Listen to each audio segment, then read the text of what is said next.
अयोध्येतल्या श्रीराम मंदिरावर आज दिमाखात भगवा ध्वज फडकणार। पंतप्रधान मोदींच्या हस्ते ध्वजारोहण। धर्मध्वजावर तेजस्वी सूर्य, ओम ही प्रतीकं।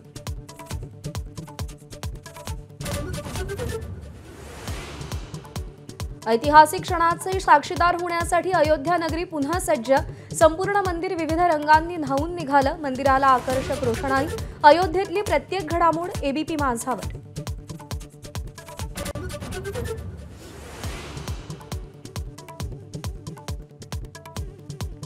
स्थानिक स्वराज्य संस्थांच्या निवडणुकीबाबत आज सुप्रीम कोर्टात सुनावणी। अनेक ठिकाणी 50% आरक्षण मर्यादा ओलांडल्याचा आरोप। आजच्या सुनावणीवर निवडणुकांचं भवितव्य।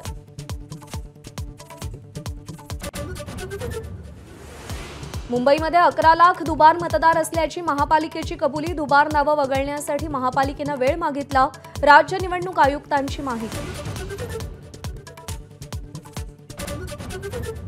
ठाकरेंची शिवसेना आणि मनसेच्या शिष्टमंडळानं राज्य निवडणूक आयुक्तांची भेट घेतली। प्रारूप याद्यांमध्ये हरकती नोंदवण्यासाठी 21 दिवसांची मुदत देण्याची मागणी। मागण्या मान्य न झाल्यास रस्त्यावर उतरण्याचा इशारा। अबुझमाड जंगलातूनही नक्षलींचा बिमोड। कायद्याचं राज्य लागू। पोलिसांचं पहिलं ठाणं सुरू। आदिवासींसाठी आता पायाभूत सुविधांची उभारणी होणार। संतोष देशमुख हत्या प्रकरणात जेलमध्ये असलेल्या वाल्मिक कराडची धनंजय मुंडेंना आठवण। एका व्यक्तीची कमी भासते। जाहीर सभेत वक्तव्य। दमानिया जरांगे यांचा हल्लाबोल। कॉमेडियन कुणाल कामराची पुन्हा वादग्रस्त पोस्ट। राष्ट्रीय स्वयंसेवक संघ भाजपला डिवचण्याचा प्रयत्न। आरएसएस लिहिलेल्या शर्टावर कुत्रा लघुशंका करत असल्याचे चित्र।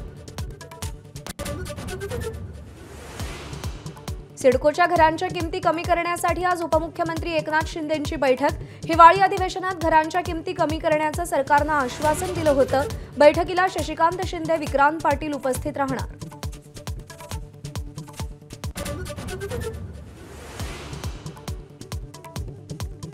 इथिओपिया ज्वालामुखीचा उद्रेक। आकाशात पसरलेली राख भारताच्या दिशेनं। डीजीसीएकडून विमान कंपन्यांना अलर्ट।